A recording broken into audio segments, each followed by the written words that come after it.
While the traditional bricks and mortar retail model has proven a staple from the inception of commerce, this model is becoming rapidly subverted by the onslaught of the e-commerce revolution. In 2015, on the global retail marketplace, online sales represented 7.4% of total share. This increased to 11.9% in 2018 and is expected to reach 17.5% by 2021, representing an increase of over 200% from the 2015 index. Globally, online retail is thriving. However, in Australia, trends are still being set.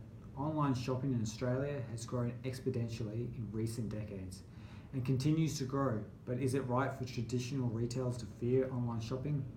Aaron Park, writing for ABC News, quotes NAB senior economist Brian McDonald and how the practice of online shopping has greatly increased in recent decades, but its rate of growth has begun to show signs of slowing down in recent years, leading many to believe that while online shopping is growing at a steady rate, it is not impacting regular retail's profits too badly at this stage. Park continues to refer back to NAB's report, points out how Australians in the last year spent $16.2 billion through online shopping, and while these are very high numbers, it is only about 7% of Australia's overall retail spending, meaning that traditional retailers are still the preferred method of shopping for Australian consumers. A 2017 survey discovered that Amazon accounts for 57% of all online expenditure in the United States. Fletcher states that this is bad news for brands that are still wrestling with the problem of converting decades of hard-earned brand equity into online currency. It's a currency which is more about ease, convenience, and price than it is about brand. This is indicative that the modern era is experiencing a transitory period where the consumer is becoming less concerned with brand loyalty and emphasising ease. Traditional retailers in recent years have struggled to keep up with the consistent innovations that online retail has provided, leading many traditional retailers to copy new online retailers in providing their products through online portals. Some believe that traditional retailers should use the online space, but use it in a way that boosts their in-shop experience rather than only use it solely for selling products.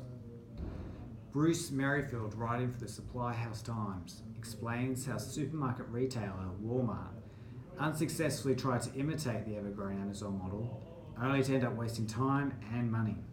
Merrifield goes on to concede that Walmart will never be able to catch up to Amazon in terms of the online space, but has shown signs of improving their already strong in-store shopping experience through the help of the online space. Some examples of this include a store app that takes shopping possibilities to customers as they walk through the store, and in-store signage and guides for upsells, cross-sells, and savings sales on the 40 million additional SKUs in the e-commerce fulfillment centers. In many ways, this is driven by the ubiquitous presence of the internet and the instantaneous access to it offered by modern computers, tablets, and smartphones.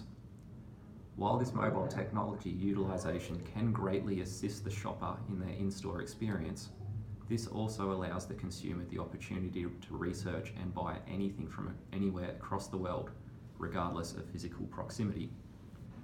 This can be problematic for the traditional retailer, as it offers the shopper greater flexibility in regards to opening hour restrictions, widespread availability of all alternative products, and instant price comparisons.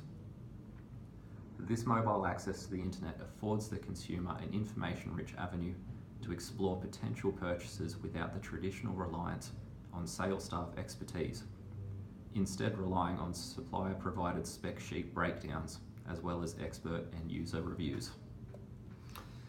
There will always be a market for traditional retailers, such as Walmart, who provide an easy and cheap shopping experience. As Merrifield explains, the bottom 80% of US households by income can't afford not to shop at Walmart.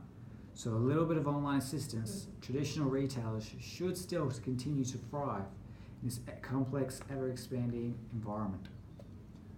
As a final point, the bricks and mortar model implied domestic usage, and therefore relevant accounting practices were dictated by local standards. However, the emergence of e-commerce is likely to create an increasingly prevalent issue in regards to international accounting handling. The continued growth and operation of a globalised marketplace will eventually necessitate the convergence of international financial reporting standards, all countries accepting the adoption of a uniform set of standards. The new arrival of online retail has proved problematic for traditional retailers. However, the integration of new technology is likely to be the future of indoor shopping due to the combination of convenience and access to information offered by this technology.